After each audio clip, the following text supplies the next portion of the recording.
Vamos dar continuidade ao nosso estudo, ao próximo capítulo que traz como tema Calvário de Luz, onde ele vai fazer uma abordagem novamente, aprofundando um pouco mais agora outros aspectos sobre a mediunidade.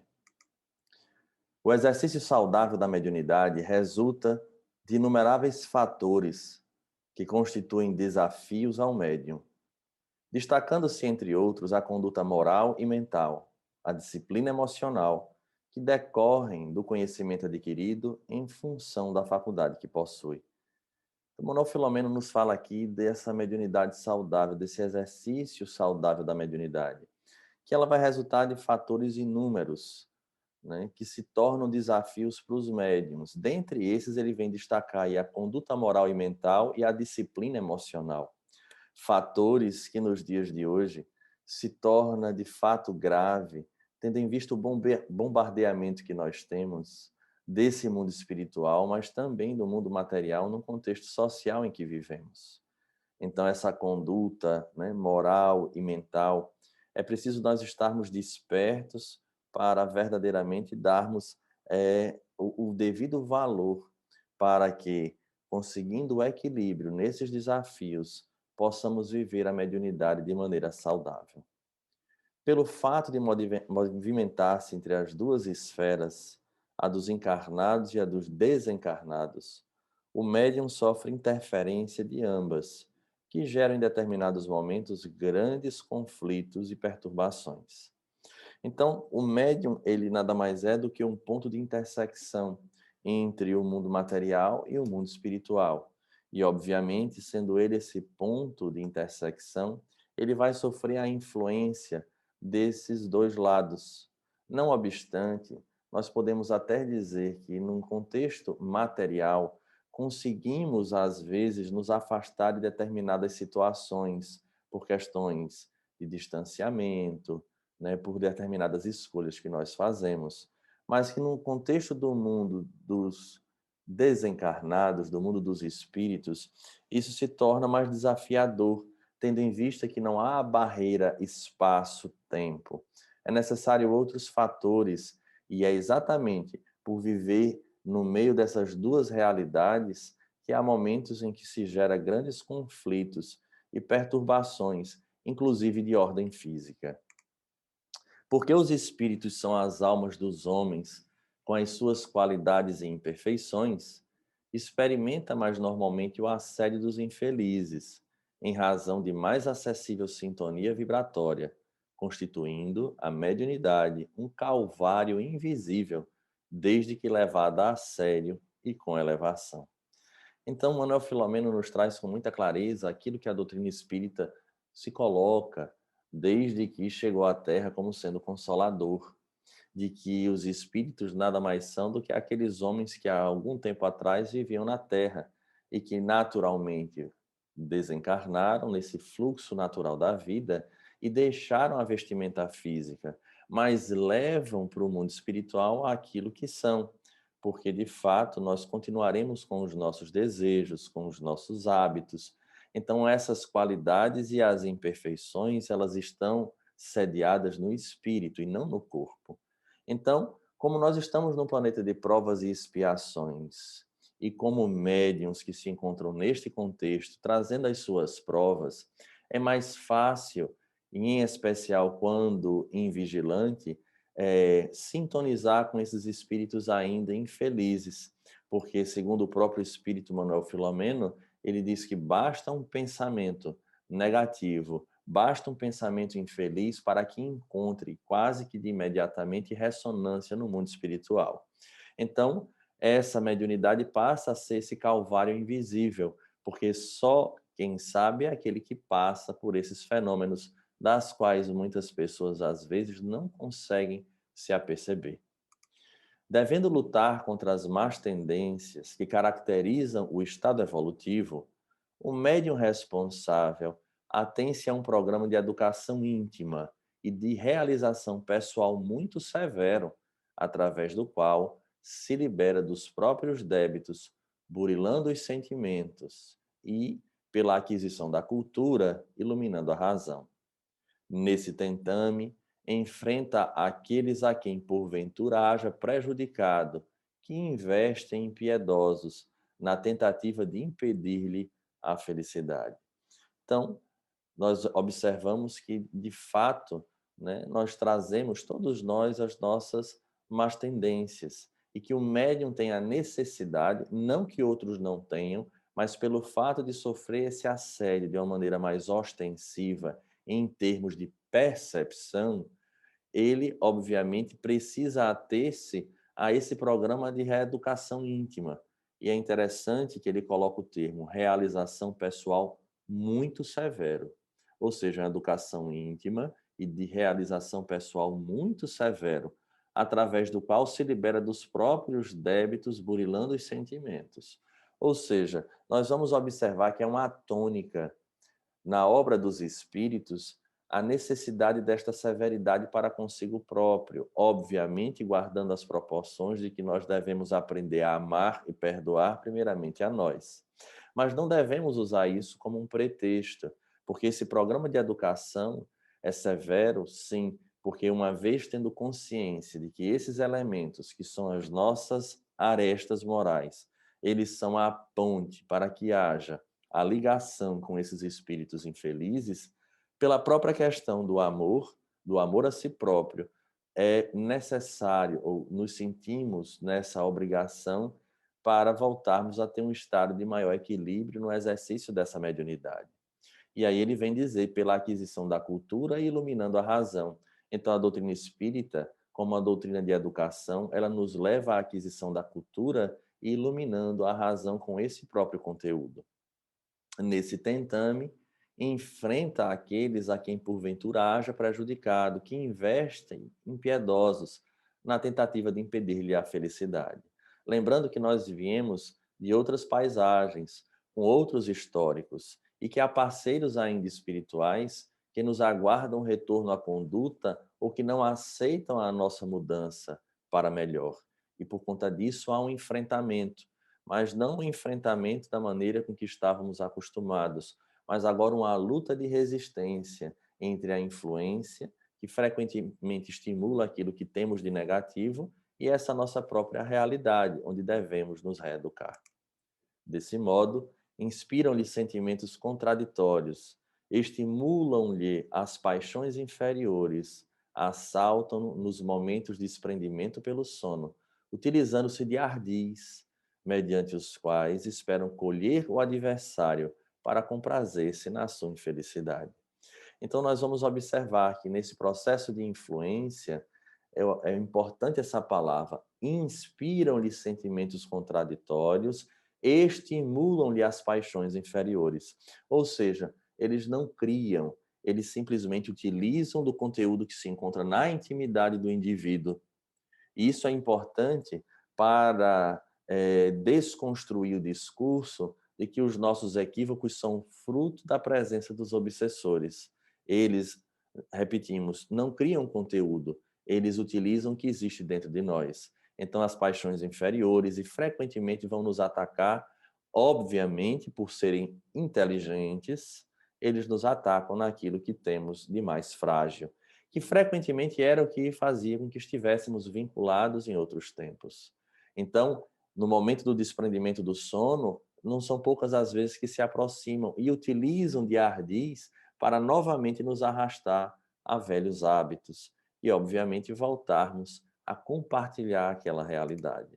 Por outro lado, a ação benéfica, desenvolvida pelo médium dedicado, atrai a inveja dos espíritos ociosos e assula a revolta daqueles que perseguem o beneficiário da sua assistência fraternal, os quais se voltam contra o seu trabalho intentando prejudicá-lo.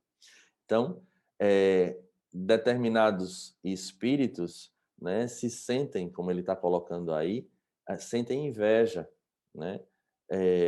Esses espíritos, eles são atraídos porque não querem que o bem se execute. E, em especial, espíritos que estão provocando, que estão influenciando outras pessoas que são beneficiários dessa mensagem consoladora. não só através da mediunidade, como do próprio conteúdo doutrinário.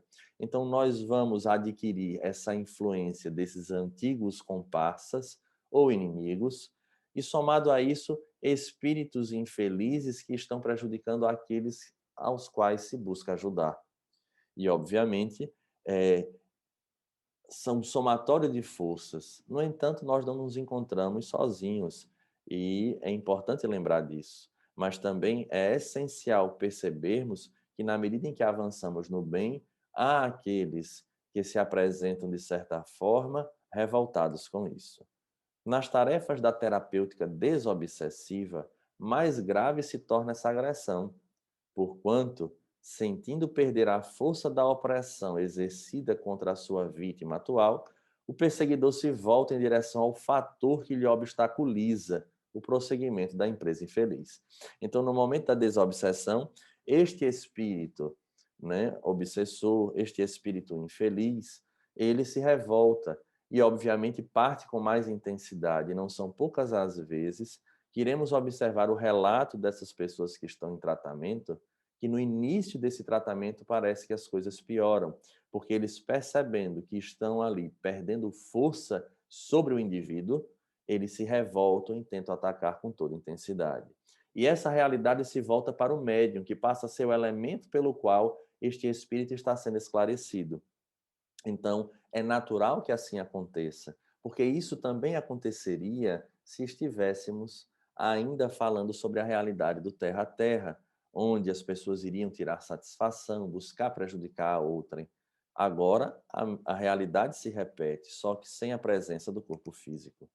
Passa a acompanhar o médium e intenta descobrir-lhe os pontos vulneráveis, somando as suas reações com a animosidade dos inimigos naturais do mesmo, que se comprazem ante a ajuda que lhe chega para a execução do desforço pretendido.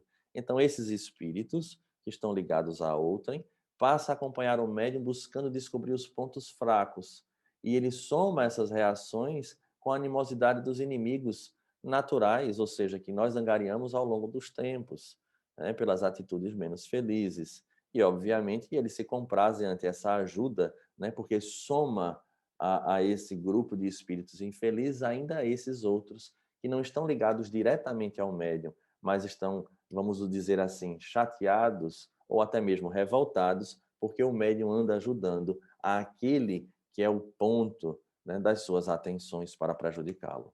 Por fim, os contumazes adversários da causa de enobrecimento da humanidade, dos ideais de libertação humana, dos programas de elevação da sociedade e da doutrina espírita, que sintetiza os mais nobres anseios do ser pensante, rebelam-se e correm a assediar e interferir nos propósitos do trabalhador do bem, que passa a travar rudes pelejas, chegando a sacrifícios e testemunhos que permanecem desconhecidos dos outros, porque desencadeados nas paisagens do mundo íntimo, longe do olhar e da compreensão do próximo.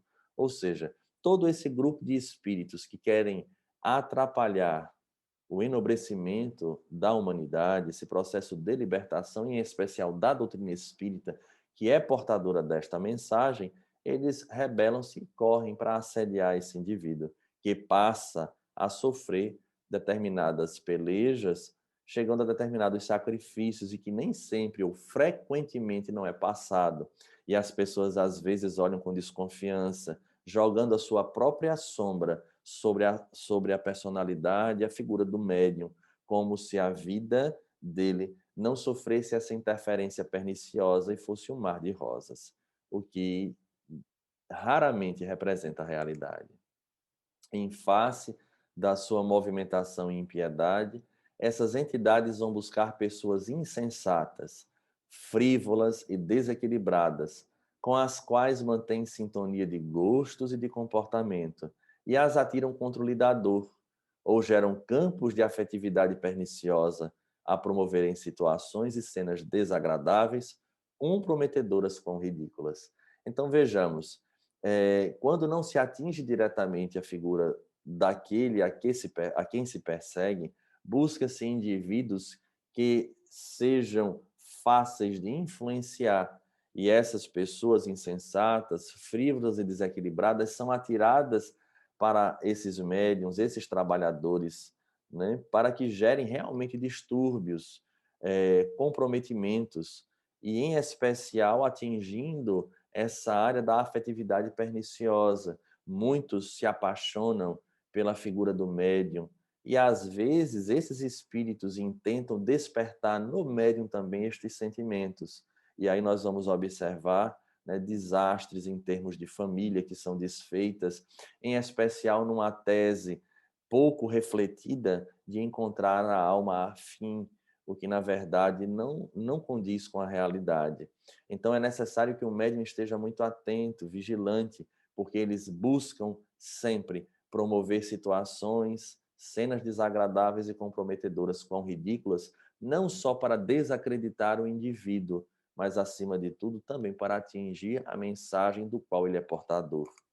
Sensível pela constituição que lhe é peculiar, o médium registra esses jogos de paixões, mortificando-se para superá-las, ao mesmo tempo buscando socorrer aqueles que passam a constituir-lhe motivo de provação e dor. Então vamos observar, né, que o médium ele capta frequentemente esse jogo que está sendo feito e aí luta por superar, ao mesmo tempo que busca socorrer aqueles que passam, né, a constituir esse motivo de provação e de dor, o que nem sempre é fácil, porque este outro encontrar-se-á influenciado diretamente por estes espíritos menos felizes, num processo quase de fascinação. E aí é algo que cria-se transtornos diversos, mas dentro de um tempo, mantendo-se a disciplina, a boa vontade e o desejo sincero de servir, em determinado tempo essa tempestade se acalma, porque tudo passa.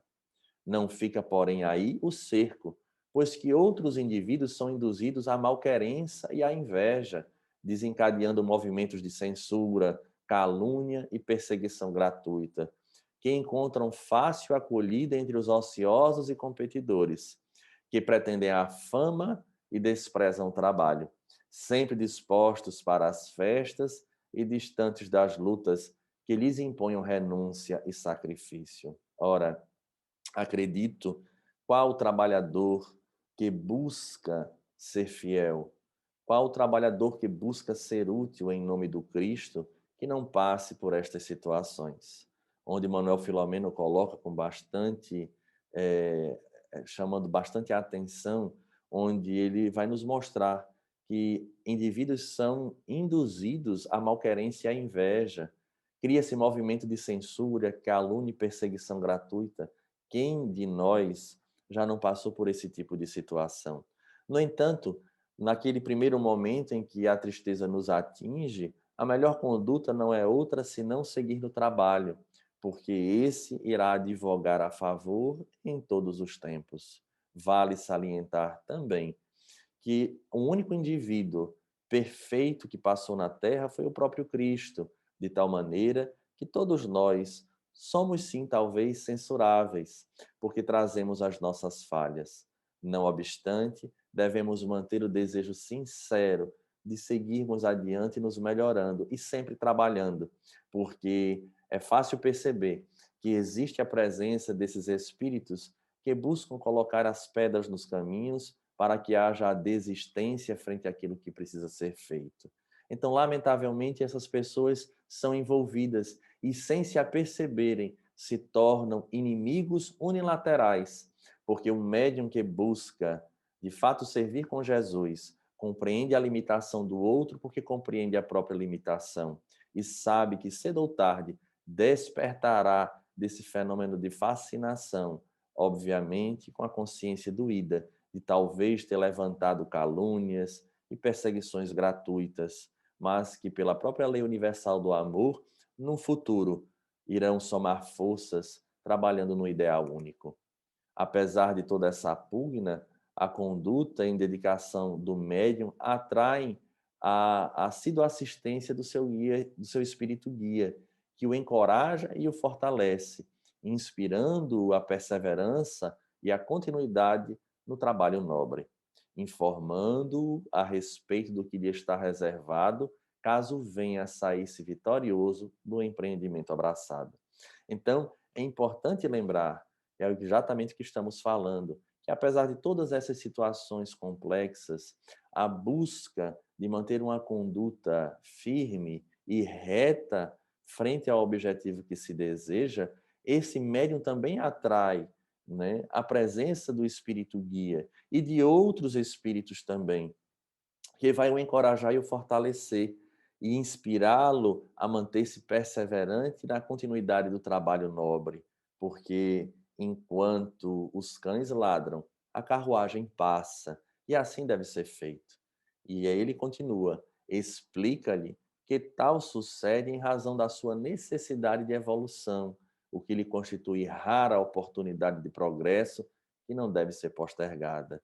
Ou seja, para evoluir, nesse nosso contexto de mundo de provas e de expiações, é necessário adquirir valores, tais quais a tolerância, a paciência, o perdão. Então, isso acontece pela nossa própria necessidade evolutiva, mas é necessário seguir adiante. Por outro lado, os protetores daqueles a quem ajuda e assiste vêm em seu apoio, movidos pela simpatia e gratidão ao seu empenho fraternal em favor dos seus pupilos.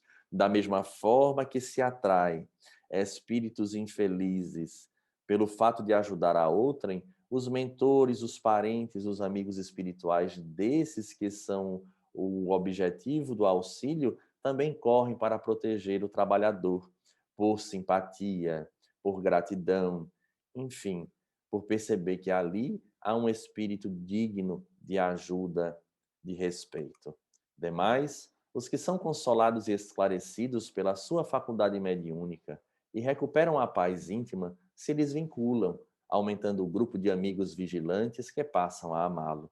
Então, da mesma forma que espíritos infelizes estimulam aqueles invigilantes a se tornarem perseguidores gratuitos, aqueles também que recebem o auxílio, frequentemente recuperando o seu equilíbrio, tornam-se-lhe gratos e se vinculam, fortalecendo as amizades, logo fazendo com que ele se sinta fortalecido para seguir adiante, auxiliando e distribuindo essa mensagem consoladora.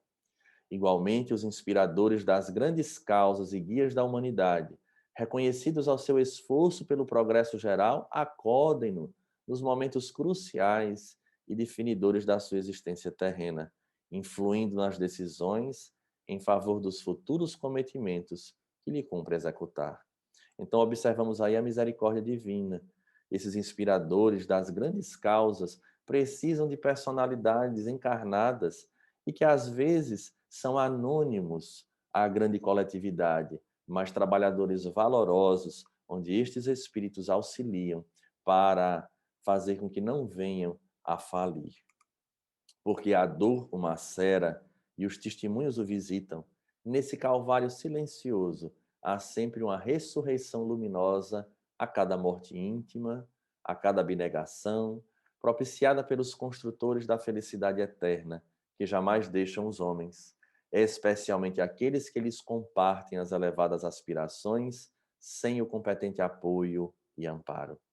Então, apesar dessa dor dos testemunhos, nesses calvários, né, que muitos destes indivíduos passam, há sempre uma ressurreição luminosa. É o aprendizado, é a aquisição da experiência, é o passo evolutivo, né? E esses construtores estão sempre ali, dando o apoio, o amparo.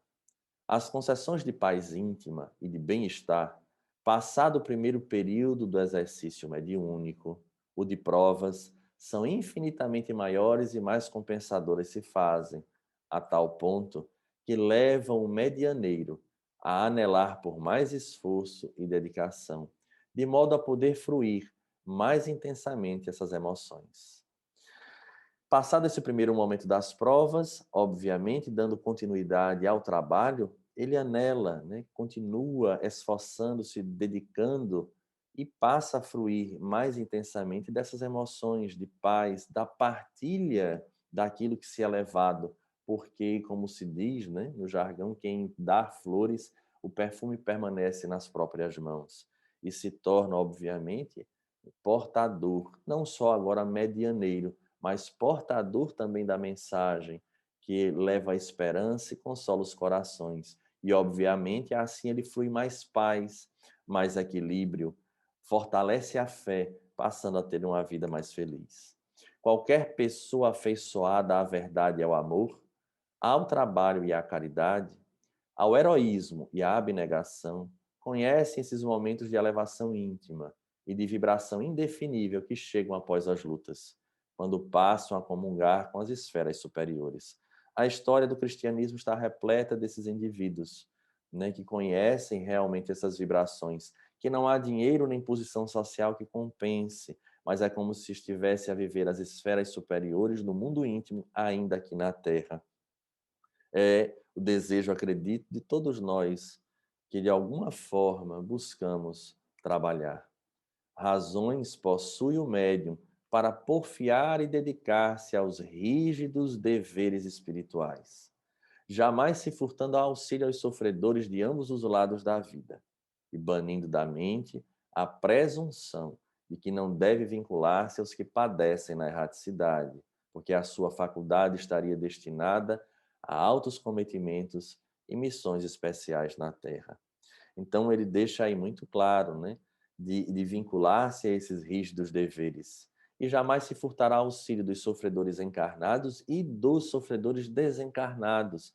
E cortar de vez, banir de vez esta ideia que a mediunidade que se porta é apenas para a utilização dos espíritos superiores. Ora, o que Jesus esperaria e espera de cada um de nós, frente às ferramentas que temos, seria para apenas ovacioná-lo ou para fazer aos pequeninos aquilo que ele nos convida.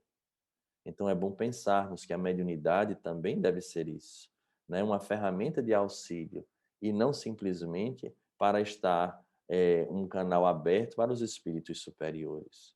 De fato acontecerá, né, essas comunicações, essa aproximação, mas a meta principal é de auxiliar aqueles que de fato precisam.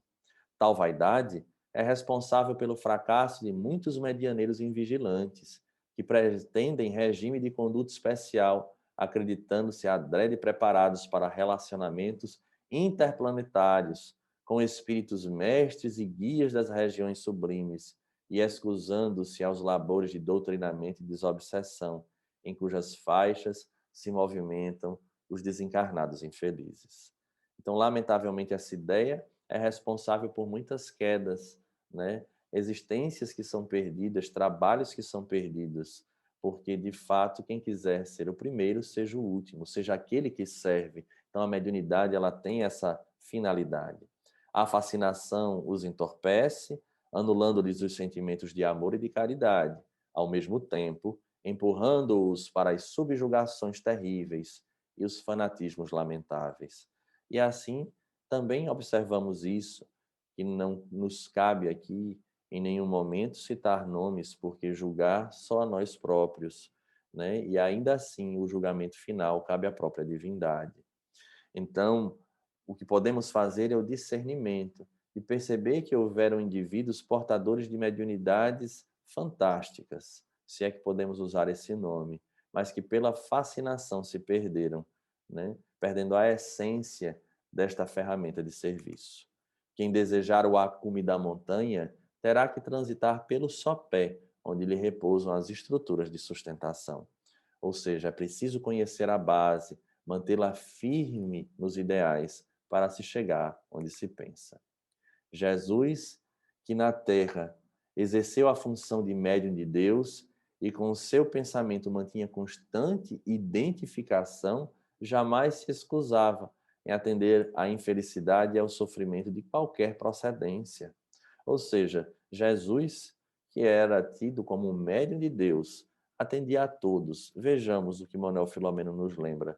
Manteve diálogo libertador com os espíritos malévolos que auxiliavam Gadareno, com os que levavam a crises epiléticas o jovem lunático, que o pai lhe pediu libertar, com os que perturbaram moral e mentalmente a obsessa de Magdala, enfim, atendeu aos enfermos do corpo e da alma, que somos quase todos nós, e que tanto tempo após a sua estada em nosso meio, prossegue sem nos abandonar por um momento sequer. Ou seja, se Jesus, que era Jesus, o médium direto e dileto de Deus, ora, quem somos, né, como trabalhadores para não repetir aquilo que o mestre nos convidou a fazer?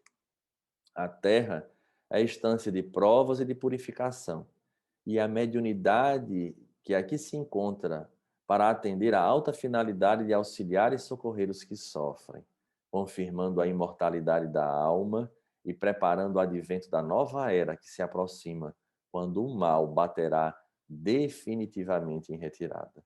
Então, a Terra é essa instância de prova, de purificação, de aprendizado, e nós temos, né, que atender a essas metas, porque a própria mediunidade confirma a imortalidade da alma e prepara, obviamente, o advento dessa nova era que chega, que é a era do Espírito, mostrando de fato aquilo que nós somos e nos levando a compreender que estamos na Terra, precisando aproveitar da melhor forma. E dessa maneira, o mal há de se bater em retirada, porque na medida em que o bem expande, né, aqueles indivíduos que a ela adotam, o mal vai perdendo força. E assim é que devemos nos portar. O Calvário dos médiuns é, pois, todo assinalado de luz e de amor. Então, que o médium, né, que os médiuns, que os trabalhadores como um todo se conscientize desses fenômenos que ocorrem, dessas interferências, mas também que nós não nos encontramos, que os médiuns, que os trabalhadores não se encontram sozinhos. Então, seremos sempre fruto do nosso pensamento e das nossas ações. E esse Calvário é assinalado, né, de luz e de amor.